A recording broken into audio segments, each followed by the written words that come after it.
Okey, Assalamualaikum warahmatullahi wabarakatuh. Saya mengharapkan semua murid kelas 4 Najihin berada dalam keadaan sihat dan bersemangat untuk belajar subjek sejarah pada hari ini. InsyaAllah kita akan sambung kembali bagaimana untuk kita lebih mengenali apa itu sejarah. Dan pada pagi ini saya akan bercerita tentang anda tentang kaedah penyelidikan sejarah. Untuk membuktikan sesuatu peristiwa sejarah itu berlaku di negara kita ataupun di mana-mana, kita perlu melakukan 3 aspek kajian untuk penyelidikan, untuk mengesahkan sejarah itu benar-benar berlaku. Kaedah yang pertama kita akan guna iaitu kaedah arkeologi. Kaedah lisan ataupun juga dikenali sebagai sumber lisan dan kaedah bertulis. Jom, bagaimana untuk kita mengenali ketiga-tiga kaedah ini? Jom ikut saya untuk meneroka apa kaedah penyelidikan sejarah.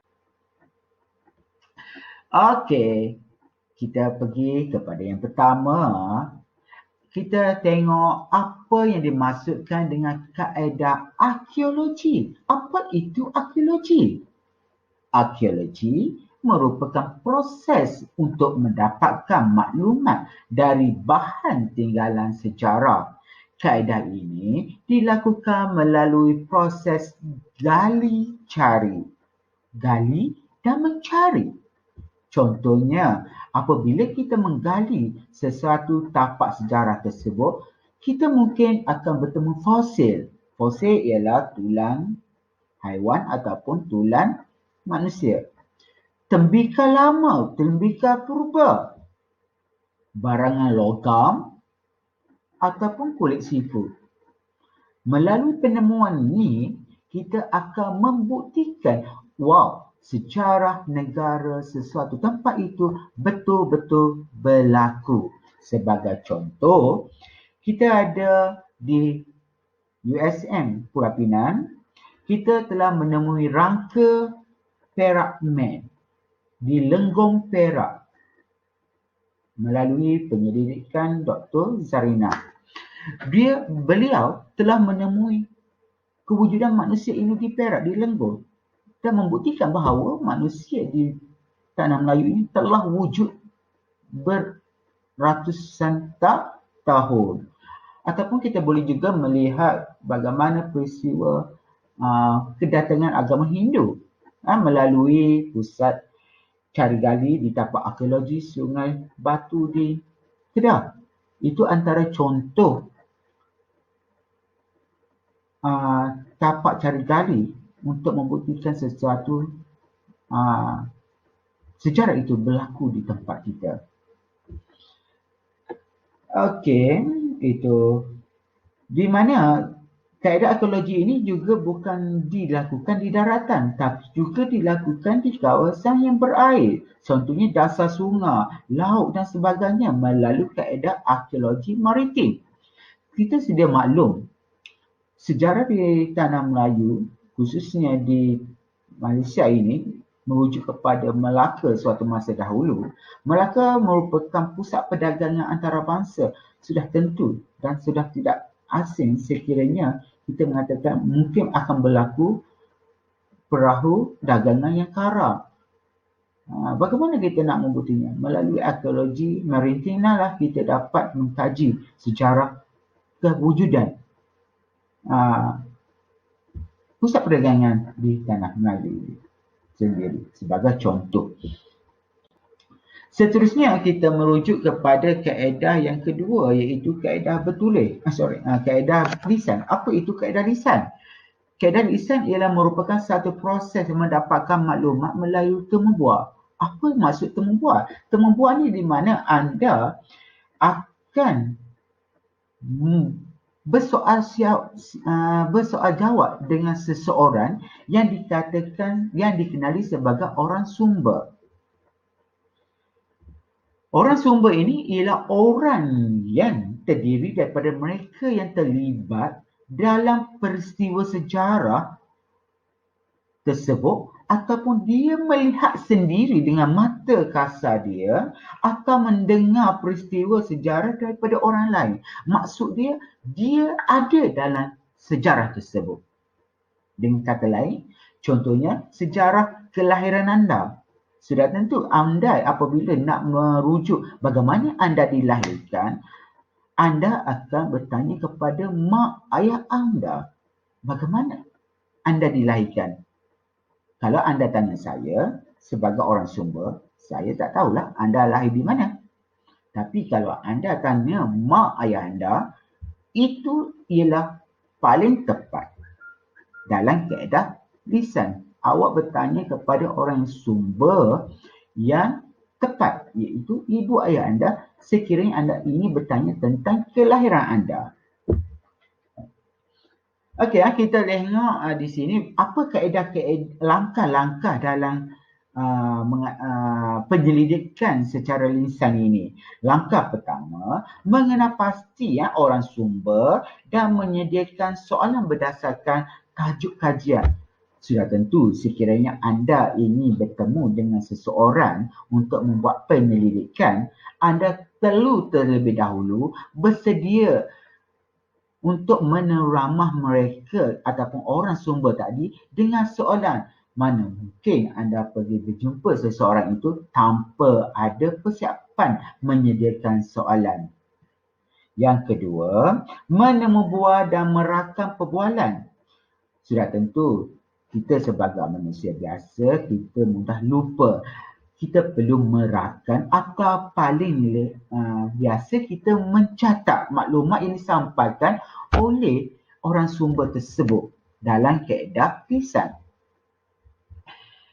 Langkah ketiga, apa yang anda perlu lakukan? Menyalin rakaman, menyimpan data, perbualan dan membuat penulisan. Ini langkah terakhir dalam kaedah lisan. Selesai anda merakam perbualan, sama ada menggunakan telefon bimbit ataupun apa-apa aplikasi yang ada, anda perlu menyimpan data tersebut, data perbualan tersebut dan membuat penulisan, mencatat maklumat tersebut dengan lebih teratur. Itulah bagaimana kaedah lisan dapat dijalankan. Okey, ada 3 langkah bagaimana kaedah lisan itu dapat dijalankan dengan sempurna sekiranya anda menuruti ketiga-tiga langkah tersebut. Kita pergi ke kaedah bertulis. Kaedah bertulis merupakan proses mendapatkan maklumat daripada tulisan dan lakaran. Maklumat ini diperolehi daripada dinding gua, kayu, batu dan bahan bercetak. Kenapa dalam gua? Ya, kita sedia maklum.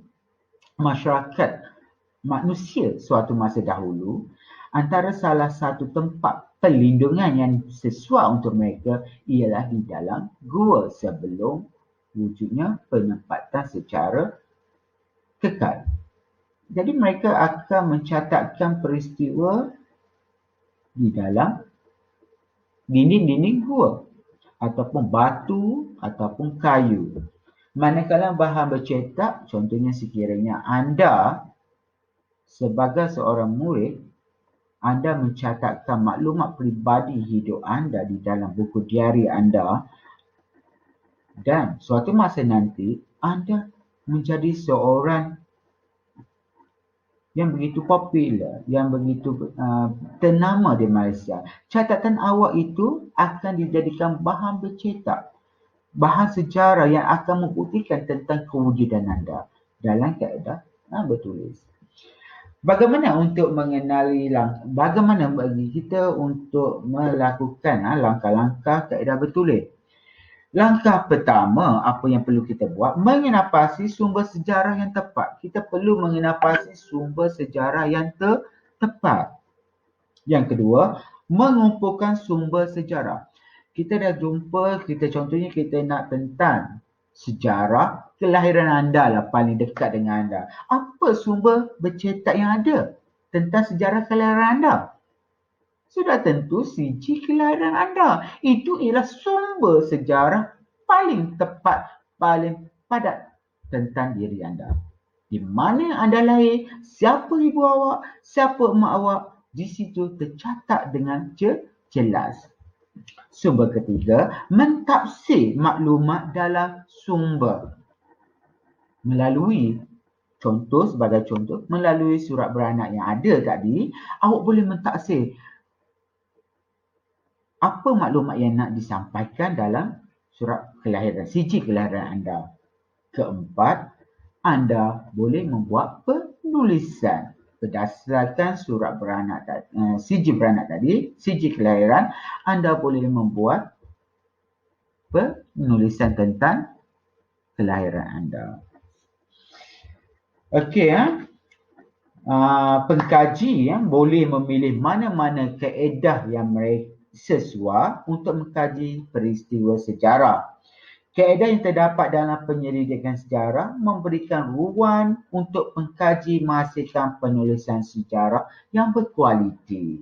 Sebab itulah sejarah yang kita nak tulis, yang kita nak kaji perlu mengikut 3 kaedah penyelidikan sejarah ini. Mungkin 2 daripada 3 kaedah, mungkin ketiga-tiga kaedah yang kita akan guna pakai. Bergantung kepada apa yang kita nak kaji. Saya harap anda mampu dan memahami apa yang saya nak sampaikan pada hari ini berkaitan dengan kaedah penyelidikan sejarah. Bagaimana sesuatu sejarah itu dapat diesahkan keesahannya melalui kaedah penyelidikan sejarah. Sekian saja pada hari ini. Kita bertemu lagi di lain waktu dan di lain masa. Assalamualaikum.